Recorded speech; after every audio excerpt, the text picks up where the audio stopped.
Halo teman-teman investor, ketemu lagi di sesi The Investor Mini Talk ya. Dan lagi-lagi ya kita undang salah satu analis kami ya, the head of analyst dari The Investor, yaitu Mas Rian Yovika. Halo Mas Rian, gimana kabarnya Mas Rian? Ya, halo Pak Eros. Alhamdulillah ini kabarnya baik Pak Eros. Ya. Dari Pak Eros sendiri gimana Pak kabarnya? Wah, alhamdulillah sehat nih Mas. Wah, senang sekali kita bisa ngobrol lagi Mas ya.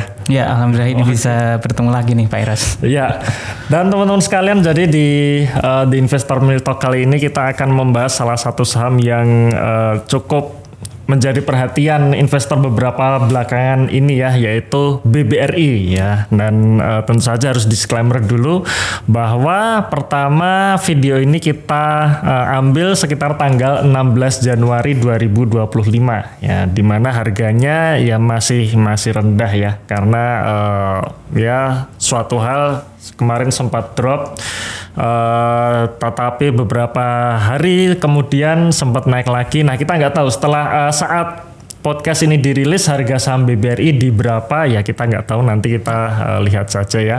Kemudian yang kedua juga sudut pandang kita adalah investasi jangka panjang. Jadi di sini kita akan bahas mengenai fundamentalnya ya. Dan yang ketiga tentu saja apa yang kita bicarakan pada podcast kali ini tidak ada tujuan untuk mengajak membeli maupun menjual ya. Jadi sekali lagi kita hanya diskusi saja mengenai salah satu saham yang ada di bursa kita, yaitu BBRI.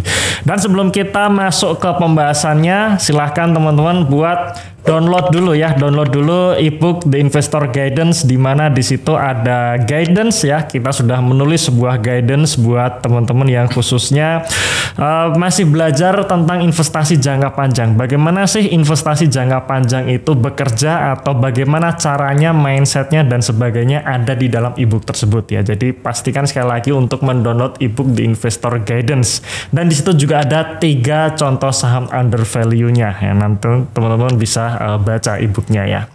Nah, oke, kita langsung masuk saja nih Mas Rian. Ya. Kita akan bahas saham yang cukup menjadi perhatian di bursa beberapa belakangan ini, yaitu BBRI Mas. Ya, nah jadi ceritanya ini kan BBRI bisa dikatakan sejak tahun 2024 kemarin ya. Jadi di awal tahun 2024 kemarin sampai awal Januari 2025 ini trennya menurun tuh.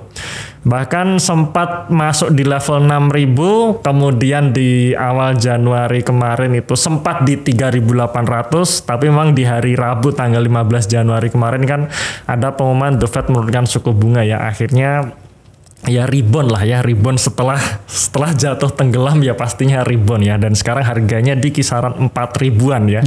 4.090, 4.100.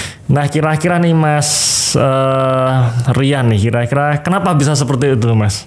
Ya, kenapa bisa dikatakan kok kalau kita investasi di BBRI sejak awal tahun 2024 di hold sampai sekarang itu bukannya untung tapi malah boncos?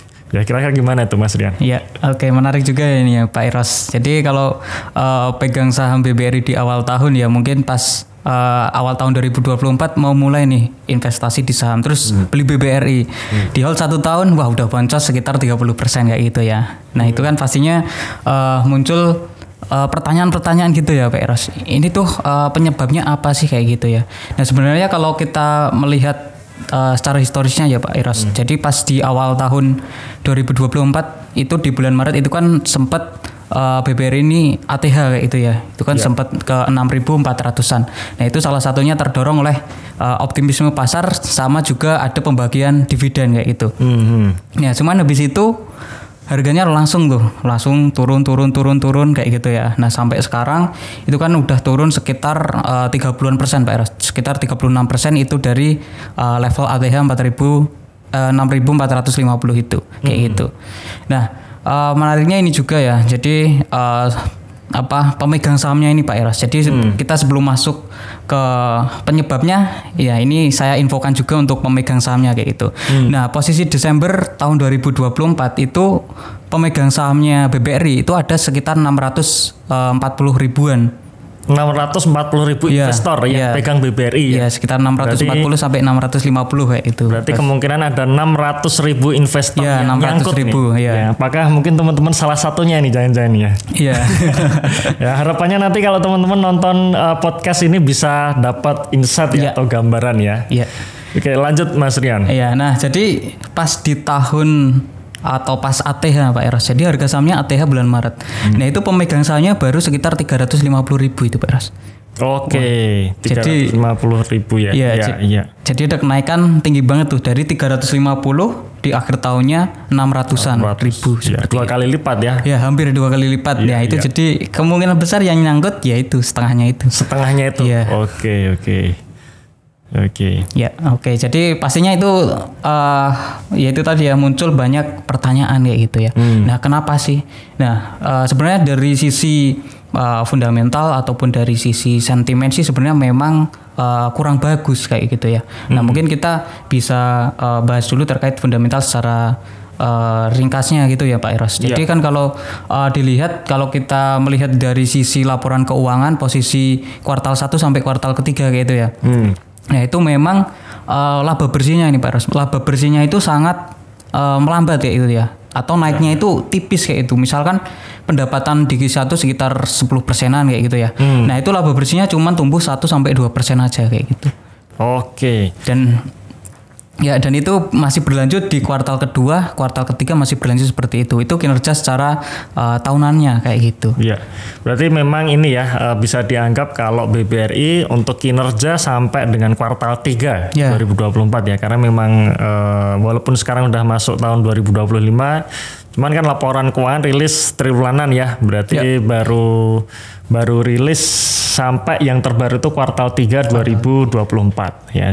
Jadi memang labanya hanya tumbuh tipis. Ya, yang berarti tipis. Ibaratnya BBRI yang dulunya dianggap sebagai bisnis yang growth ya, selalu growth. Nah, karena pertumbuhan labanya tipis ya ini menjadi istilahnya investor bertanya-tanya nih, kira-kira bisa nggak nih lanjut growth-nya nih? Jangan-jangan naik 1% terus tahun 2025 ini turun gitu kali ya Mas Dian ya. Iya benar banget nih Pak Eros. Terus kenapa Mas kok laba bersihnya hanya tumbuh tipis seperti itu? Kira-kira apa itu Mas penyebabnya Mas? Nah kalau untuk penyebab kenapa laba bersihnya hanya tumbuh tipis itu ya. Nah jadi memang tadi ya Pak Eros dari sisi fundamentalnya itu memang hanya tumbuh tipis ya untuk laba bersihnya. Nah cuman itu penyebabnya itu karena ada 2 hal kayak itu. Ada 2 hal yang paling utama yaitu tingginya suku bunga Bank Indonesia sama melemahnya daya beli masyarakat kayak gitu. Nah jadi kalau kita lihat kan memang suku bunga Indonesia juga cukup tinggi ya sebenarnya di angka sekitar 6,25% kayak gitu ya. Nah itu yang menyebabkan kenapa laba bersihnya BBRI ini tuh kayak tergerus gitu loh atau hanya tumbuh tipis 1-2%. Nah, kenapa? Ya seperti kita ketahui ya Pak Eros bahwa kalau untuk perbankan ini kan ya income-nya dari pendapatan kredit kayak gitu ya, dari kredit pinjaman seperti itu. Nah, otomatis kalau perbankan ini untuk mau menyalurkan kreditnya, yaitu kan juga harus dapat simpanannya untuk dari masyarakat itu ya, atau maksudnya masyarakat itu menaruh uangnya ke BRI itu, yang uangnya itu nanti akan disalurkan ke masyarakat juga kayak itu, atau menjadi kredit pinjaman seperti itu. Karena suku bunga yang tinggi ini, nah itu yang menyebabkan beban bunganya BRI ini tuh naik tinggi kayak gitu. Nah jadi kenapa kok pendapatannya BRI bisa naik di atas 10% tapi laba bersihnya hanya naik 1-2%? Nah itu karena tingginya beban bunga kayak gitu. Nah beban bunga dapatnya dari mana? Yaitu tingginya suku bunga Bank Indonesia kayak gitu. Oke, jadi salah satu faktor makro berarti ini ya. Iya benar sekali. Makro dari Indonesia sendiri adalah suku bunga yang tinggi. Jadi suku bunga tinggi berarti beban bunga juga tinggi, itu tentu saja menggerus laba bersih ya. Itulah kenapa juga kemarin tanggal 15 tiba-tiba di luar ekspektasi market tuh ya. Bank Indonesia Itu langkah berani loh itu, karena biasanya Bank Indonesia ini dia menaikkan atau menurunkan suku bunga itu selain faktor inflasi, ini juga faktor kurs dolar ya. Dan kurs dolarnya lagi tinggi-tingginya tuh 16.300, berani untuk mengkat suku bunganya, itu luar biasa. Dan itu yang membuat akhirnya BRI tanggal 15 Januarinya naik sekitar 7% ya. Iya, sekitar 7,6%. Ya, 7,6% ya. Cuman kita nggak tahu nih sampai saat podcast ini dirilis harga sahamnya apakah masih lanjut naik atau enggak ya, belum tahu ya kita ya. Ya, nah dilihat. Jadi karena di sini teman-teman juga bisa ngelihat tuh. Karena salah satu hal yaitu beban bunga ya, beban bunga akibat suku bunga tinggi itu menjadi laba BRI tergerus. Namanya ketika ada sentimen positif yaitu penurunan suku bunga Bank Indonesia, nah itu langsung naik. Nah itu dari sisi sentimen gitu ya Mas Rian ya. Iya benar sekali Pak Ros. Oke. Terus lanjut Mas, kira-kira gimana Mas sampai akhir tahun 2024 lah ya. Itu kira-kira kalau menurut Mas Rian sendiri kinerja BBRI akan seperti apa? Oke, mungkin ini sekalian ya Pak Eros menambah yang katalisnya. Tadi baru suku bunga nih Pak Eros, tapi masih ada satu lagi kayak gitu. Nah, satu lagi itu dari melemahnya daya beli masyarakat Pak Eros. Oke. Gitu. Nah, jadi itu juga berpengaruh juga itu ya? Iya, itu berpengaruh. Kenapa? Karena mayoritas segmen bisnisnya BRI ini kan adalah mikro kayak gitu ya. Nah, otomatis kalau mikro itu kan kalau misalkan daya beli masyarakat itu melemah kayak gitu ya, otomatis tingkat kreditnya itu kan juga akan melambat kayak gitu ya. Nah, itu juga tentu saja akan membuat growth untuk pinjamannya BBRI ini tuh juga akan melambat Pak Eros seperti itu. Nah, itu juga menjadi salah satu pendorong harga saham BBRI ini tuh turun kayak gitu. Iya.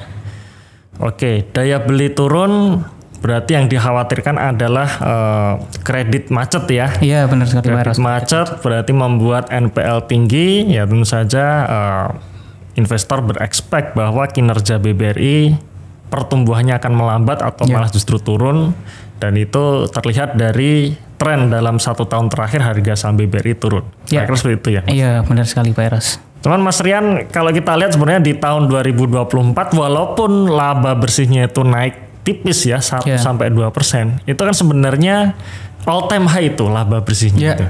Nah, kira-kira kalau menurut Mas Rian sendiri di tahun 2025 ini gimana tuh Mas? Kira-kira apakah masih bisa lanjut all time high atau enggak ini? Untuk tahun 2025 ini, betul Mas? Ya, menurut saya untuk yang kinerja secara full year ya Pak Eros, itu ya masih berpotensi untuk all time high juga kayak gitu.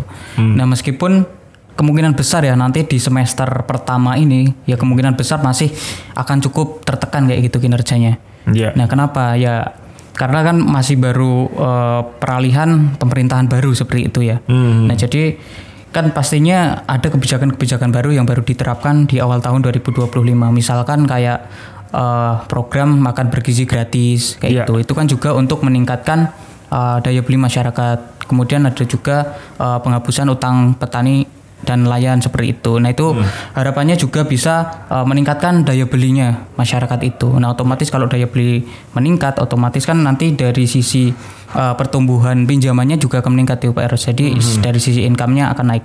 Nah, cuman kan kalau masih tahap awal kan pastinya ya perusahaan ataupun dari masyarakat itu kan masih baru menyesuaikan kayak gitu. Jadi pastinya masih akan cukup berat kayak itu untuk semester pertama. Ya nanti harapannya di semester kedua itu akan ada penguatan kinerja kayak gitu. Ya itu juga didukung sama suku bunga, ya harapannya akan dipangkas juga. Nah, itu mungkin juga menjawab ini Pak Eros. Jadi untuk harga saham BBRI ya di tanggal 16 ya Pak, 16 Januari. Nah, tadi saya sempat melihat yang di pembukaannya kayak itu, yaitu sempat naik sekitar 2%, 1% itu. Itu salah satunya karena data inflasi inti di Amerika Serikat itu turun Pak Eros kayak gitu. Nah, jadi data inflasi inti itu dipakai sebagai kayak acuan utama untuk pemangkasan suku bunga kayak gitu. Oke. Ya. Data inflasi turun, jadi market berekspek kalau suku bunga Fed nanti bisa lanjut turun gitu kan? Iya, masih lanjut turun kayak gitu. Dan kalau suku bunga Fed turun, Ya tentu saja yaitu yang ditunggu-tunggu market ya, suku bunga Fed turun, harapannya suku bunga Bank Indonesia juga turun dan ini membuat ekonomi kita growth ya, karena memang salah satu hal yang bisa menghambat laju pertumbuhan ekonomi itu salah satunya adalah suku bunga yang tinggi.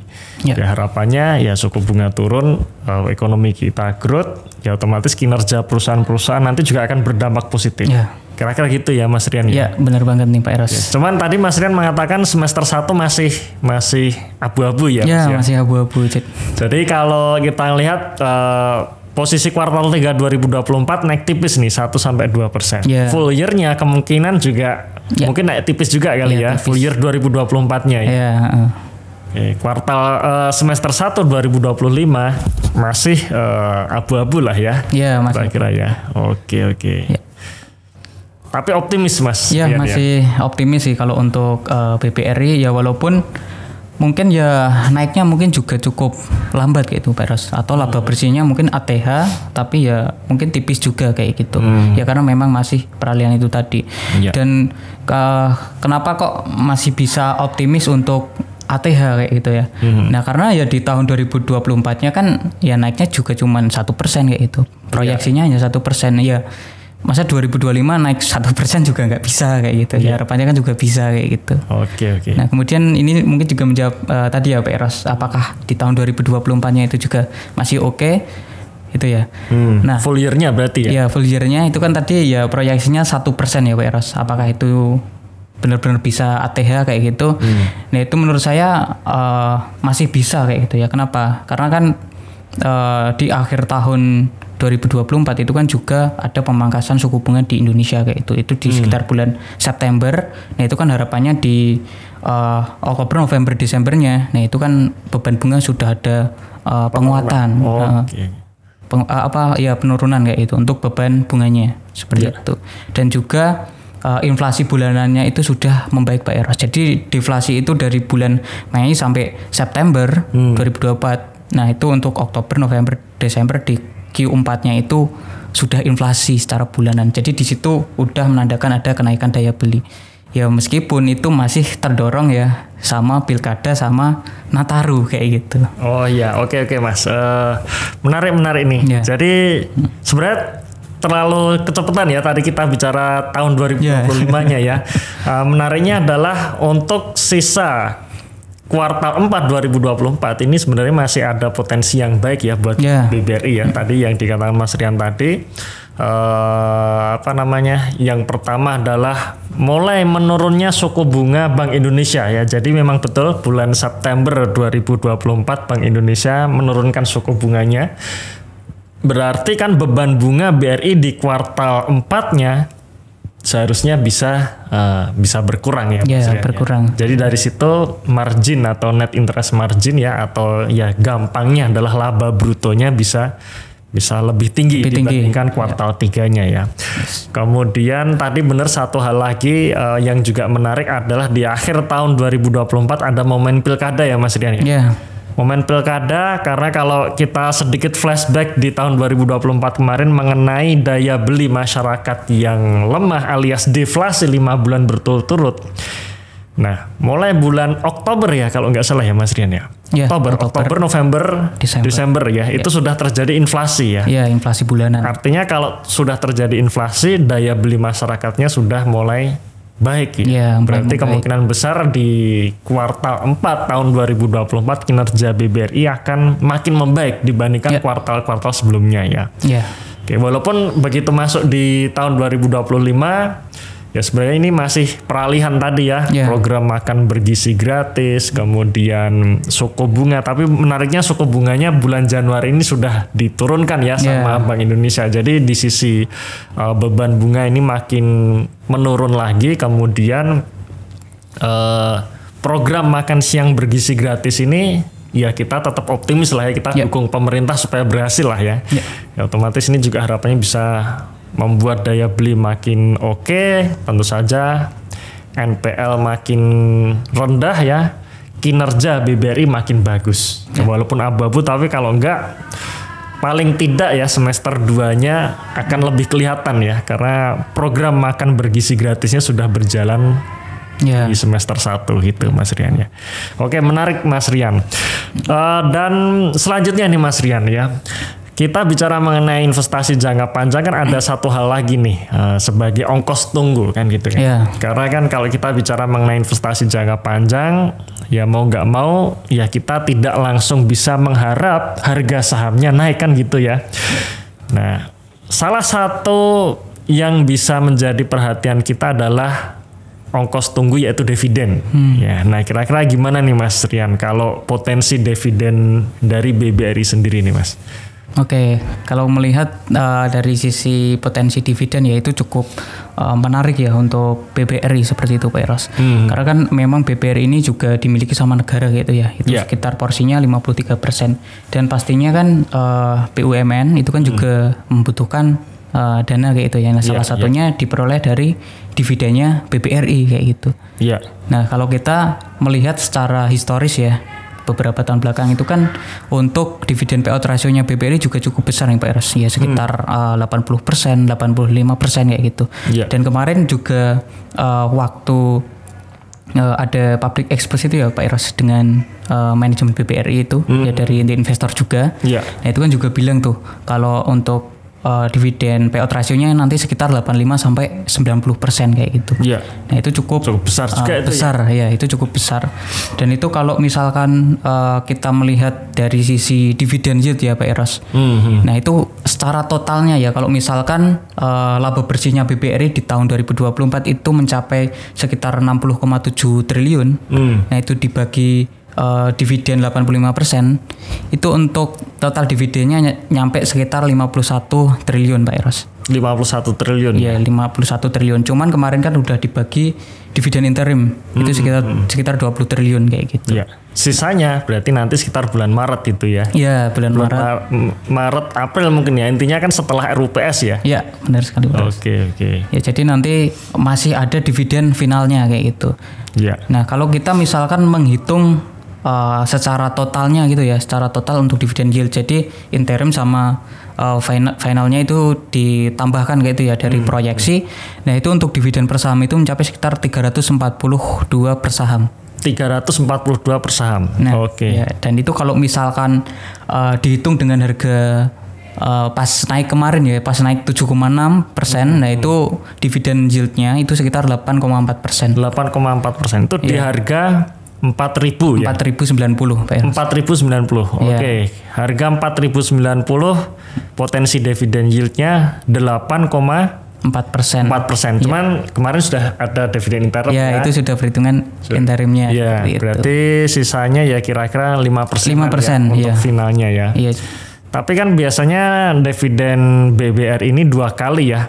Dua kali dalam setahun ada interim dan final. Berarti kalau misalkan kita masih hold terus nih BBRI dari saat ini sampai akhir tahun 2025 ya, nanti di akhir tahun 2025 akan dapat dividen interim lagi kan gitu kan ya. Berarti ya nanti kalau di total dengan dividen final di awal tahun 2025 ini ya kurang lebih ya sekitar 8%-an juga. 8% dengan juga. Catatan kan ada catatan juga nih. Dividen interimnya ya kurang lebih sama dengan kemarin ya. Iya benar.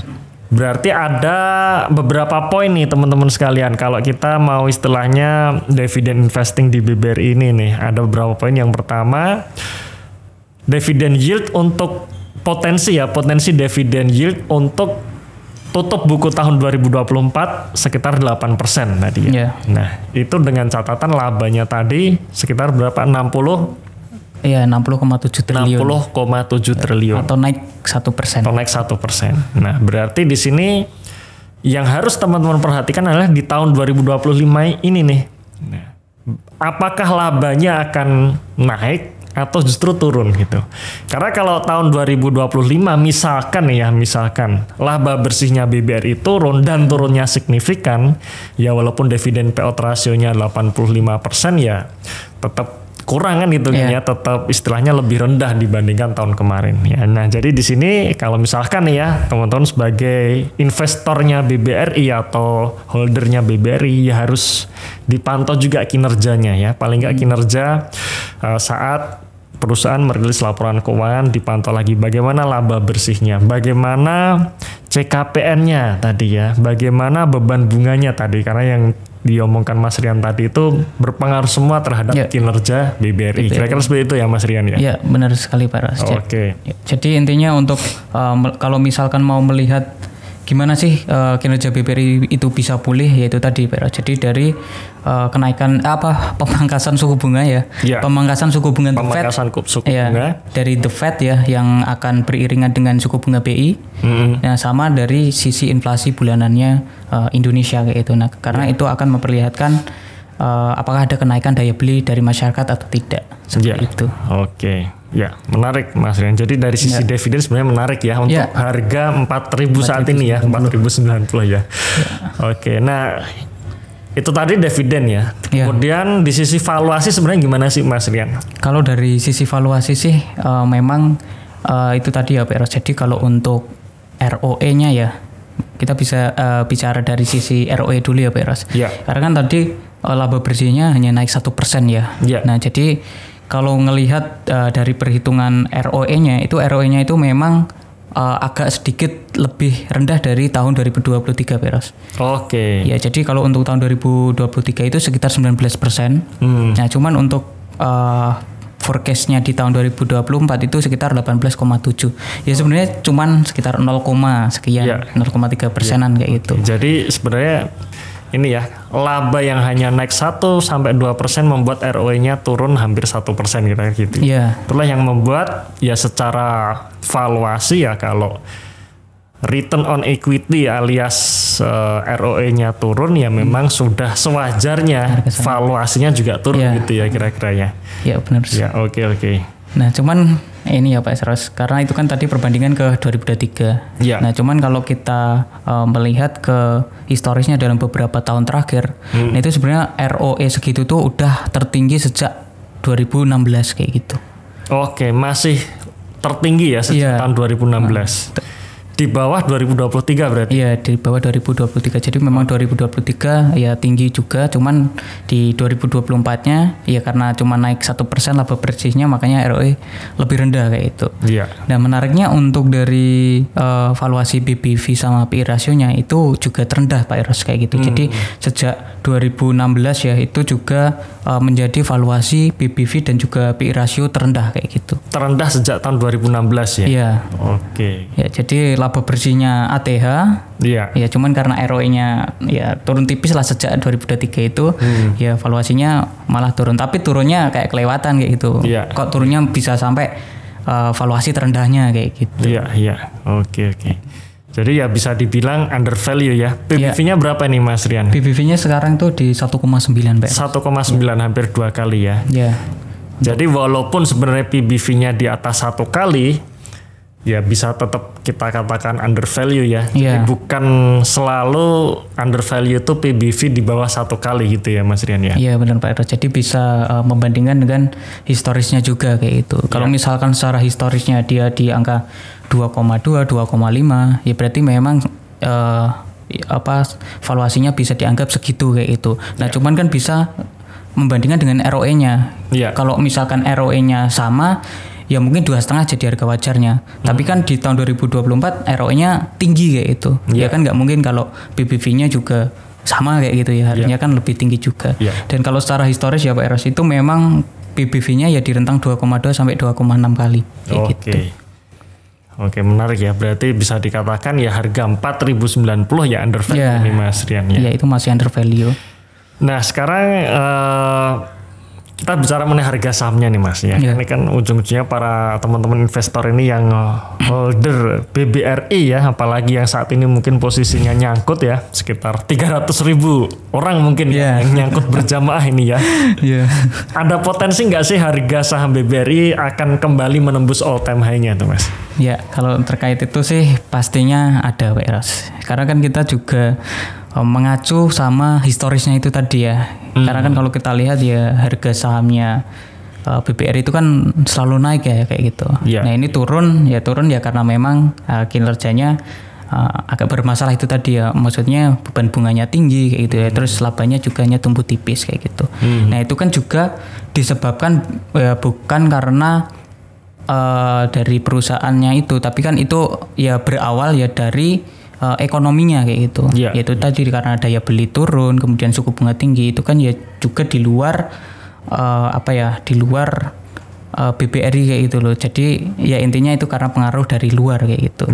Nah pastinya kalau dua hal itu tadi bisa membaik, ya daya beli membaik, kemudian suku bunga rendah, ya otomatis kinerjanya bisa naik lagi gitu Pak Iras. Nah kalau kinerjanya naik, ya pastinya banyak orang yang beli, apalagi kalau dividennya BBRI itu kan juga cukup menarik kayak gitu. Ya, jadi kalau untuk ATH lagi pastinya optimis ada. Ya, nah mungkin untuk ya investor BBRI juga nih, ya memang benar kalau untuk BBRI itu buat benar-benar yang long term seperti itu ya. Jadi untuk investasi jangka panjang beneran kayak gitu. Kalau misalkan cuman berapa bulan kayak gitu ya, atau mungkin beberapa waktu, ya itu mungkin ya masih akan fluktuatif, apalagi masih di ekonomi yang belum stabil kayak gini. Tapi kalau misalkan buat long term itu tadi ya, untuk jangka panjang banget kayak gitu, yaitu pastinya masih ada potensi. Apalagi juga BBRI ini kan kayak dianggap sebagai pegangannya negara kayak itu ya Pak Eras. Jadi kan BRI ini kan menyalurkan kreditnya ke mikro kayak itu ya. Ya mikro itu kan pastinya biar ekonominya jalan kayak gitu.